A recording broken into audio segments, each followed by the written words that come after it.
ನಮಸ್ತೆ ಫ್ರೆಂಡ್ಸ್, ಹರೇ ಕೃಷ್ಣ. ನಾನು ನಿಮ್ಮ ಶಿವಲೀಲಾ. ನಾನಂಕರು ಅದ್ಭುತವಾಗಿದ್ದೀನಿ, ನೀವು ಅದ್ಭುತವಾಗಿರ್ತೀರಾ.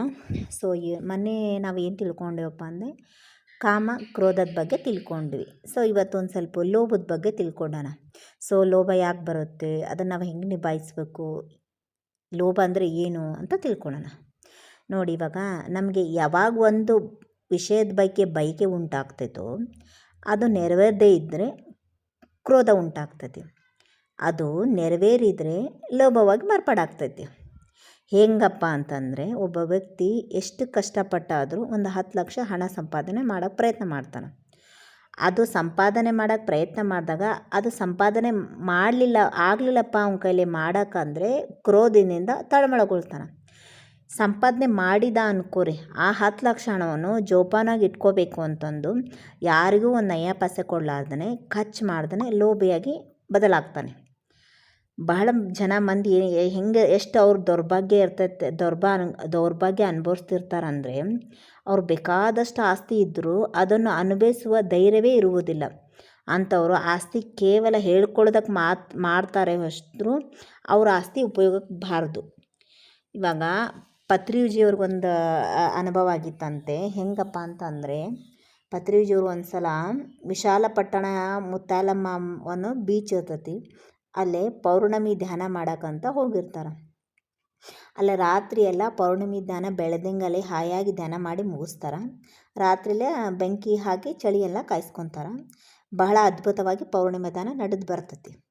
ಮರುದಿನ ಬೆಳಗ್ಗೆ ಏನು ಮಾಡ್ತಾರಪ್ಪ ಅಂದರೆ, ಸಮುದ್ರ ಸ್ನಾನ ಮುಗಿಸ್ಕೊಂಡು ಉಪಹಾರ ಮಾಡ್ತಿರ್ತಾರೆ. ಅಲ್ಲಿ ಒಬ್ಬ ವ್ಯಕ್ತಿ ಕೌಪಿನವನ್ನು ಧರಿಸಿ ಬರ್ತಾನೆ. ಅಯ್ಯ, ನನಗೆ ಹಸಿವಾಗಿದೆ, ಏನಾದರೂ ತಿನ್ನಕ್ಕೆ ಕೊಡ್ರಿ ಅಂತ ಕೇಳ್ತಾನೆ. ಆಗ ಪತ್ರಿಜಿಯವರು ಅವ್ರ ಕೈಯಲ್ಲಿರೋ ಬ್ರೆಡ್ಡನ್ನು ಅವಂಗೆ ತಿನ್ನಕ್ಕೆ ಕೊಡ್ತಾರೆ. ಅದನ್ನು ತಿನ್ಕೋ ಅಂತ ಹೊರಟೋಗ್ತಾನೆ. ಇನ್ನೊಬ್ಬ ವ್ಯಕ್ತಿ ಬರ್ತಾನೆ. ಅವನು ಆದರೆ ಕೌಪಿನ ಮೇಲೆ ಒಂದು ಅಂಗಿ ಧರಿಸಿರ್ತಾನೆ. ಅವನು, ಅಯ್ಯ ನನಗೂ ಏನಾದರೂ ತಿನ್ನಕ್ಕೆ ಕೊಡಿ ಅಂತ ಕೇಳ್ತಾರೆ. ಅವರು ಉಳಿದ ಬ್ರೆಡ್ಡನ್ನು ಅವನು ತಿನ್ನಕ್ಕೆ ಕೊಡ್ತಾರೆ. ಸೊ ಆ ವ್ಯಕ್ತಿ ಕೇಳ್ತಾನೆ, ಅಯ್ಯ ನಾನು ನಿಮ್ಗೊಂದು ಪ್ರಶ್ನೆ ಕೇಳಬೇಕು ಅಂದ್ಕೊಂಡೀನಿ ಅಂತ ಕೇಳ್ತಾನೆ. ಸರಿ ಆಯ್ತಪ್ಪ ಕೇಳು ಅಂತ ಹೇಳ್ತಾರೆ. ನಿಮ್ಮದು ಎಷ್ಟು ಆಸ್ತಿ ಇದೆ ಅಂತ ಕೇಳ್ತಾನೆ. ಸೊ ಆವಾಗ ನನ್ನ ಆಸ್ತಿ ವಿವರ ತೊಗೊಂಡು ನೀನೇನು ಮಾಡ್ತೀಯ ಅಂತ ಕೇಳ್ತಾರೆ ಅವರು. ಏನಿಲ್ಲಪ್ಪ, ಹಾಗೆ ಹೇಳಿ, ನಾನೇನು ಮಾಡಲ್ಲ, ಸೊ ಹೇಳಿ, ನಾನು ಏನು ವಿಷಯ ಅಂತ ಹೇಳ್ತೇನೆ ಅಂತಾರೆ.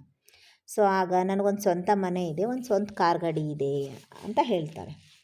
ಹಾಗೆ ಇವಾಗ ನನಗಿಂತ ಮುಂಚೆ ಒಬ್ಬ ವ್ಯಕ್ತಿ ಬೇಡಿಕೊಂಡು ತಿಂತಾ ಇದ್ನಲ್ಲ, ಸೊ ಅವನ ಹತ್ರ 2 ಕೋಟಿ ಹಣ ಇದೆ ಅಂತ ಹೇಳ್ತಾನೆ.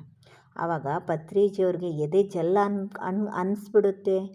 ಒಪ್ಪ ಅವನು ಎಲ್ಲಿ ನೋಡಿ ದೂರ ಕಾಣಿಸ್ತಾ ಇರ್ತಾನೆ, ನೋಡ್ತಾನೇ ಇರ್ತಾರೆ ಇವ್ರು ಪತ್ರಿಜಿಯವರು ಅವನ್ನ.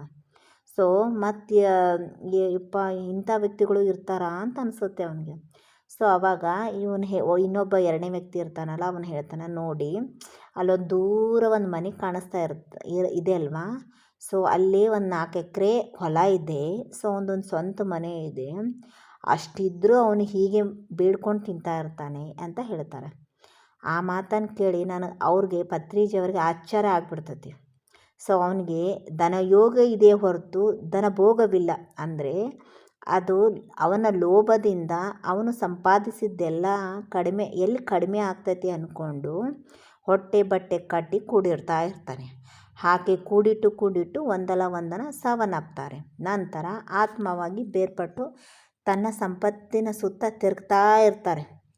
ತನ್ನ ಸಂಪತ್ತನ್ನು ಬೇರೆಯವರು ಅನುಭವಿಸೋದನ್ನು ನೋಡಿ ಏನು ಮಾಡಲಾಗದಲೇ ವಿಲ ಅಂತಾನೆ ಒದ್ದಾಡ್ತಾನೆ ಇರ್ತಾರೆ.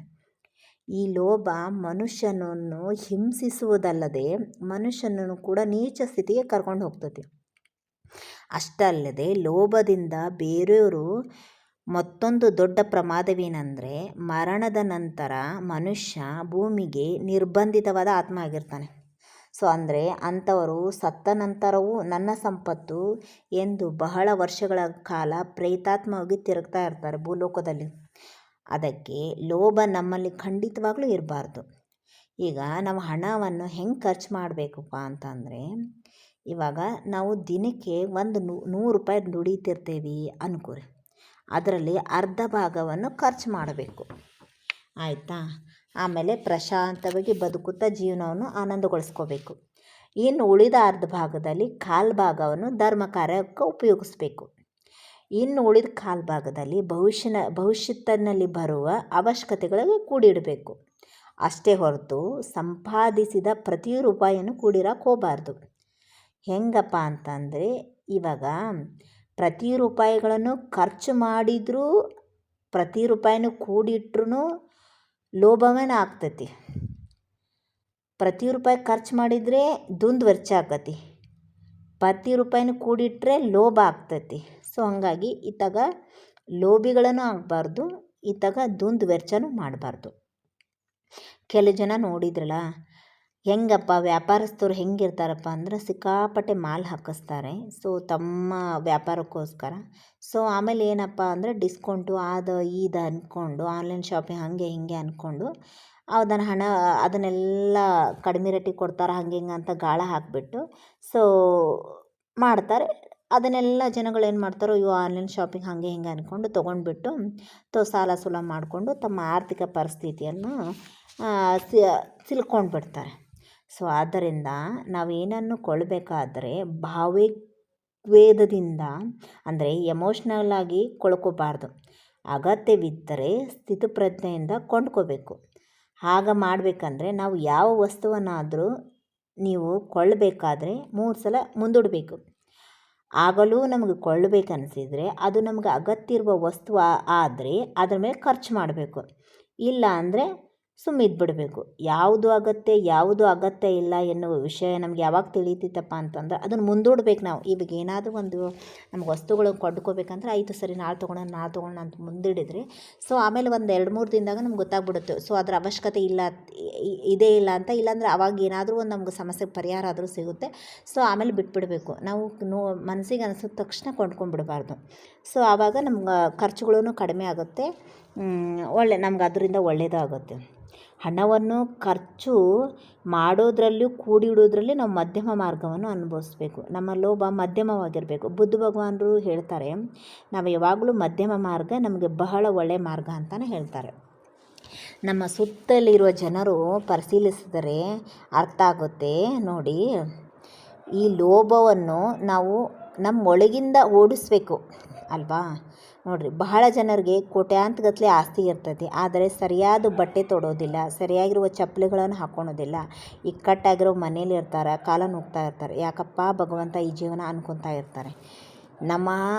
ನಮ್ಮ ಜೀವನ ಹಣ ಸಂಪಾದನೆಗಾಗಿ ಇದೆ ಎಂದುಕೊಂಡು ಸಂಪಾದಿಸಿ ಮೊಮ್ಮಕ್ಕಳ ಕಾಲಕ್ಕೂ ಸಾಕಾಗಷ್ಟು ಕೂಡಿಡಬೇಕು. ಅಜ್ಞಾನ ನಮ್ಮಲ್ಲಿ ಭಾಳ ಹಿಂದಿನಿಂದಲೂ ಬೀರೂರ್ಬಿಟ್ಟಿದೆ. ನಾವು ಯಾವ ಕ್ರಮದಲ್ಲಿ ಇರ್ತೇವಪ್ಪ ಅಂತಂದರೆ, ಪ್ರತಿ ತಲೆಮಾರಿನವರೆಗೂ ನಾವು ಲೋಭಿಯಾಗಿ ಅದನ್ನು ಭೋಗಿಸೋಕೆ ಹೋಗೋದನ್ನೇ ಲೋಭಿಯಾಗಿ ಇಟ್ಕೊಂಡು ತಮ್ಮ ಮುಂದಿನ ತಲೆಮಾರಿಗೋಸ್ಕರನೂ ಕೂಡಿಡ್ತಾನೇ ಹೋಗ್ತಾರೆ. 7 ತಲೆಮಾರಾದರೂ ತಿಂದರೂ ಕಡಿಮೆ ಆಗದಷ್ಟು ಸಂಪಾದನೆ ಮಾಡ್ತಾರೆ. ಹಣವೇ ಜಗತ್ತು ಅಂದ್ಕೊತಾರೆ, ಪೈಸಾದಿಂದಲೇ ಪರಮಾತ್ಮ ಅಂದ್ಕೊತಾರೆ. ಸೊ ಅಜ್ಞಾನದ ಬೋಧನೆಗಳನ್ನು ಮಾಡುವುದರಿಂದಲೂ ಖರ್ಚು ಮಾಡಿದರೆ ಎಲ್ಲ ಸಂಪತ್ತು ಕಡಿಮೆ ಆಗುತ್ತೆ ಎನ್ನುವ ಭಯದಿಂದ ಲೋಭಿಯಾಗಿ ಬದಲಾಗೋದು ನಡೀತಿರುತ್ತೆ. ಸೊ ಪ್ರತಿಯೊಂದು ತಲೆಮಾರಿನವರು ಈ ವರ್ತಮಾನದಲ್ಲಿ ಬಿದ್ದು ತಿರುಗ್ತಾ ಇರ್ತಾರೆ. ಸಂಪತ್ತಿನ ಜೊತೆಯಲ್ಲಿ ಲೋಭವು ಕೂಡ ವಾರಸತ್ವವಾಗಿ ನಮಗೆ ಆಗಮಿಸ್ತದೆ. ಸೊ ಆದುದರಿಂದ ನಾವು ತಲಾಂತರಗಳಿಂದಲೂ ಬಂದಿರುವ ಲೋಭದಲ್ಲಿ ಸಿಲುಕಿಕೊಳ್ಬಾರ್ದು. ನಾವು ಏನಪ್ಪ ಅಂತಂದರೆ ಲೋಭದಿಂದ ಹೊರಗೆ ಬರಬೇಕಪ್ಪ ಅಂತಂದರೆ ಏನು ಮಾಡಬೇಕು ಅಂದರೆ, ಅತಿಯಾಗಿ ಖರ್ಚು ಮಾಡಬಾರ್ದು, ಈಗ ಅತಿಯಾಗಿ ಕೂಡಿನೇ ಇರಬಾರ್ದು. ನಮ್ಮ ಮಧ್ಯಮ ಮಾರ್ಗವನ್ನು ಬುದ್ಧ ಹೇಳ್ಯಾರಲ್ವ, ಸೊ ಅದೇ ಥರ ನಮ್ಮ ಮಧ್ಯ ಮಾರ್ಗವನ್ನು ಪಾಲಿಸಬೇಕು ನಾವು. ಸೊ ಹಂಗಂದರೆ ಅದನ್ನು ಮಾಡಬೇಕು. ಮತ್ತು ಇನ್ನೊಂದು ಏನಪ್ಪ ಅಂದರೆ, ನಾವು ಇವಾಗ ನಾನು ಫಸ್ಟಿಗೆ ಹೇಳಿದ್ನಲ್ಲ, ಒಂದು 100 ರೂಪಾಯಿ ದುಡಿತಿದ್ದೀವಿ ಅಂದರೆ 50 ರೂಪಾಯಿ ಖರ್ಚು ಮಾಡಿರಿ, 25 ರೂಪಾಯಿ ದಾನ ಧರ್ಮ ಮಾಡಿ, 25 ರೂಪಾಯಿ ನಮ್ಮ ಮುಂದಿನ ಭವಿಷ್ಯತ್ತಿಗೆ ಅನುಕೂಲಕ್ಕಾಗಿ ಕೂಡಿಡ್ರಿ. ಸೊ ಆ ಥರ ಮಾಡೋದ್ರಿಂದ ಸೊ ನಮ್ಮ ಮುಂದೆ ಬರುವ ಕಷ್ಟಗಳನ್ನು ನಾವು ನಮ್ಮ ದುಡ್ಡಿನಿಂದ ಸಮಸ್ಯೆಗಳನ್ನು ಬಗೆಹರಿಸ್ಕೋಬೋದು. ಮತ್ತು ಇಲ್ಲಿ 50 ರೂಪಾಯಿದಾಗ ನಮ್ಮ ದಿನನಿತ್ಯದ ಕೆಲಸ ಕಾರ್ಯಗಳನ್ನು ನಿರ್ವಹಿಸ್ಕೋಬಾರ್ದು, ನಮ್ಮ ಹೊಟ್ಟೆನೂ ತುಂಬಿಸ್ಕೋಬೋದು, ಎಲ್ಲ ಮಾಡ್ಬೋದು. ಮತ್ತು ಇನ್ನೊಂದು ಒಂದು 25 ರೂಪಾಯಿ ದಾನ ಮಾಡಿದ್ದೀವಪ್ಪ ಅಂತಂದರೆ ಅದರಿಂದ ಎಷ್ಟೋ ನಮ್ಮ ಕರ್ಮಗಳು ಕಳೀತೈತಿ. ಮತ್ತು ಎಷ್ಟೋ ನಾವೊಬ್ಬರಿಗೆ ಒಂದು ಏನೋ ಮಾಡಿದ್ದೀವಿ ಅಂದ್ರೆ ನಮ್ಮ ಅವಶ್ಯಕತೆ ಇದ್ದಾಗ ಆ ಭಗವಂತ ಯಾವುದಾದ್ರೂ ರೂಪದಲ್ಲಿ ನಮಗೂ ಕೊಡ್ತಾನೆ. ಸೊ ಅದಕ್ಕೆ ಹೀಗಾಗಿ ಲೋಭದಿಂದ ಹೆಂಗೆ ಹೊರಗೆ ಬರೋದು, ಲೋಭ ಯಾಕಿರುತ್ತೆ, ಲೋಭ ಯಾಕೆ ಬರುತ್ತೆ ಅಂತೆಲ್ಲ ನಾವು ತಿಳ್ಕೊಂಡಿವಲ್ಲ ಫ್ರೆಂಡ್ಸ್. ನೋಡಿ, ಇದನ್ನು ನೋಡಿ ನೀವು ಯೋಚನೆ ಮಾಡಿ ಖರ್ಚು ಮಾಡಿ ಫ್ರೆಂಡ್ಸ್, ಅಲ್ವಾ? ಇದು ಇಷ್ಟ ಆಯ್ತಲ್ವಾ ನಿಮಗೆ ನಾನು ಹೇಳಿದ್ದು? Thank you so much friends. Thank you for watching friends.